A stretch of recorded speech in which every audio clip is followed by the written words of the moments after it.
So I wanted to take a few minutes with this video to talk about 3 interesting PlayStation 5 stories, and if you could hit that like button on the video, thank you to those that do it, and as always, it's very much appreciated. Now, the stories I want to dive into today includes the next major update for the PlayStation 5 and its public release. Its final release, PlayStation 5 Handheld, PlayStation Portal, has its release date, pre-order information, and some great news confirmed, and the next PlayStation State of Play and what could potentially be there. First, yes or no, are you on PlayStation 5 Beta Update 8.0 right now or not? We're going to be talking about the public release of this major update, but I'm curious how many of you are in the beta right now like myself. So comment below yes or no if you're in the PlayStation 5 8.0 beta right now or not. Let me know down in the comments below.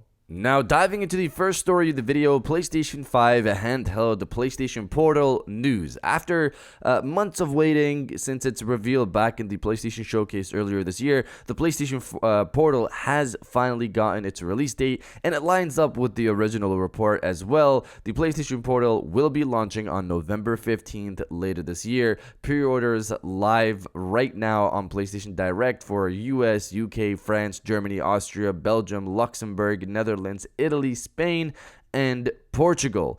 And for us peasants, not in the selected regions that have PlayStation Direct, like Canada and Japan, we're going to have to be waiting until the end of the month on September 29th to be able to pre-order the handheld. No clue why they're making us wait an entire month. Why not just delay it by a week or something? But it is what it is. We're waiting a month. Either way, we're all going to get the handheld on November 15th. Besides that, some great news was confirmed. But before that, just a refresher on the specs. The PlayStation Portal has a 1080p 60Hz LCD touch display. It supports adaptive triggers, of course, and haptic feedback. This is a dedicated remote play device for your PlayStation 5. It's not a cloud device or its own platform. It supports a wired connection if you wanted to put a wired headset in the 3.5mm jack, if you don't want to buy Sony's own headphones. But as for those in terms of wireless audio that you want to connect to this thing, you need to get one of PlayStation's new headsets that's either the PlayStation Pulse Explorer earbuds or the Pulse Elite headset. They connect to the PlayStation Portal via Sony's new wireless audio technology that allows for lossless, low latency audio called PlayStation Link. That's the PlayStation Portal. And as for the great news, it's been confirmed that you can use this thing outside of your house, which was already confirmed via the hands-on videos, and it's literally how remote play works right now. But for some people, for some reason actually, people still debated me on this topic. It was a weird thing. It's seeing people on Twitter or X that don't know how remote play works, and I don't blame you. Not everybody uses remote play, but I don't know why people just don't take a few seconds to look at how remote play works. And you could have already understood that, hey, remote play works via Wi-Fi. You can even use data. You don't have to be at the house. You can connect on your house's Wi-Fi and play, or you can go, I don't know, in a hotel somewhere or halfway across the globe and have a stable connection and be able to play your games wherever you are that you have a connection. Some people really thought this was only for the house and that's it, and I don't blame them. Again, Sony has been promoting it as heavily that, and I think they're doing that because they can't control how good the connectivity is outside of your house, but they assume at least inside your house you have a stable connection. That's where you should use this thing, but you can use it outside of your house just like regular remote play. Sony's PlayStation Direct page for PlayStation Portal, that's where this is confirmed that it can be used with any Wi-Fi connection wherever you are to connect to your PlayStation 5 that's at home.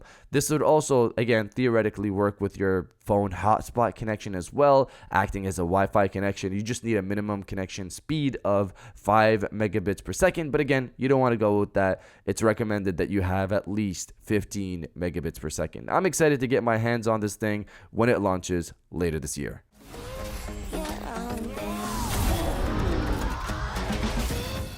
Now, diving into the second story of the video, September State of Play. Reading from Push Square, Sony's primed and ready to deliver a new State of Play livestream in September, if new rumors are to be believed. Jeff Grubb of Giant Bomb took to Twitter overnight to share he's heard a State of Play is coming, and given Sony's recent track record of hosting events like the PlayStation Showcase in September, it seems like we're only a few weeks away from the company's next info dump. The reliable journalist then adds yesterday's controversial PlayStation Plus price hike feels like a lead-in for the PlayStation State of Play, which may suggest we'll hear why Sony feels it needs to raise the cost by so much. That's just speculation, though. They better tell us.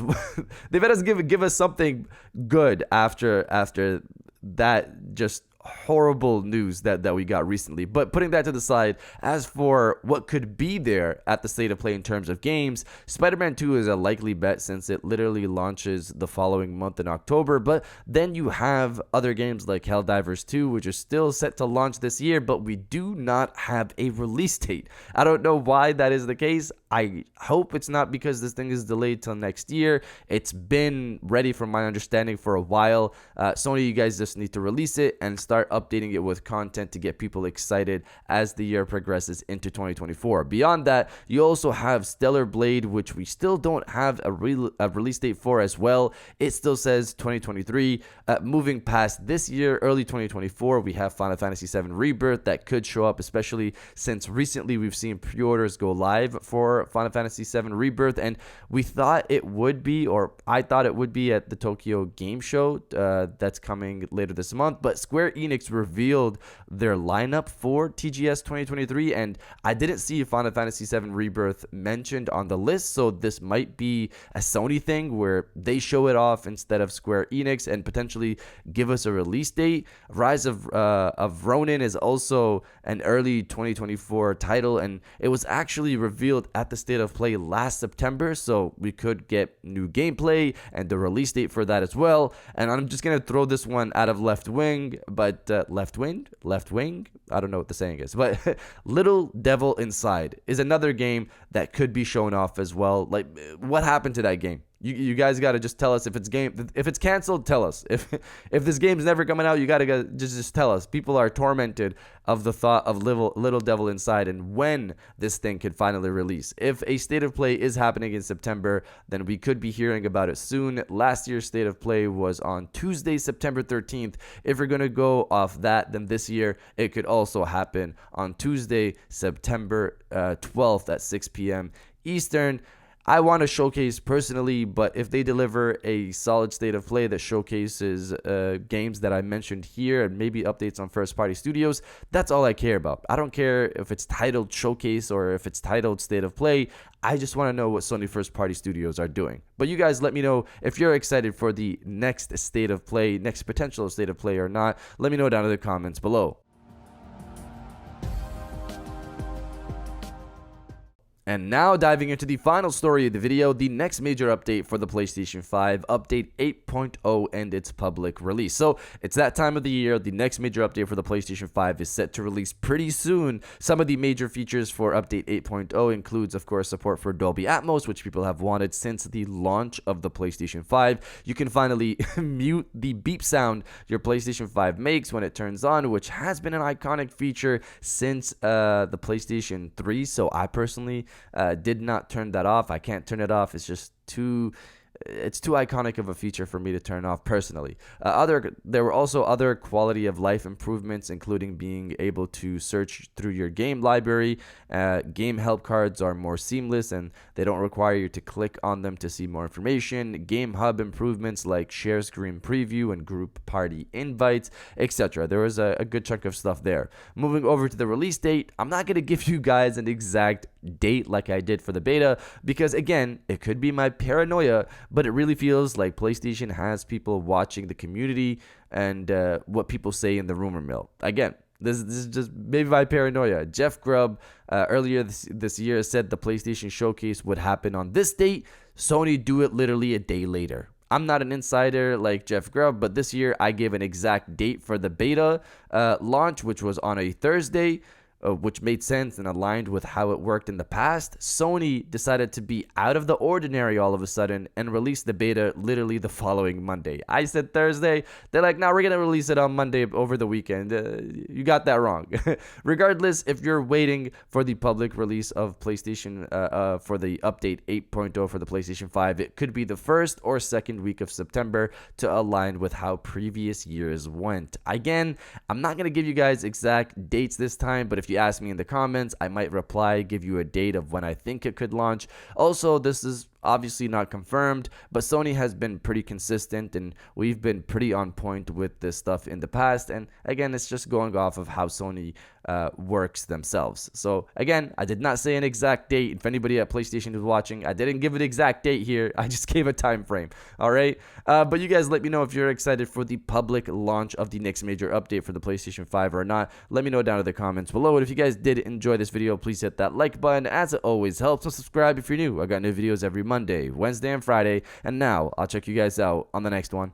And welcome back to the after show. This is the part of the video where we have a little fun down in the comments below. If you're old, welcome back. If you're new, welcome. For today's thing, what I want you guys to do is to body, obliterate, destroy, and overall harass the comment section with "Bring on the new features." Obviously, this is in reference to the next major update. If you're excited for that, destroy the comment section with "Bring on the new features." And I'll definitely heart those comments like I always do, because I appreciate everybody who stays to the end of my videos. And now I'll check you guys out on the next one.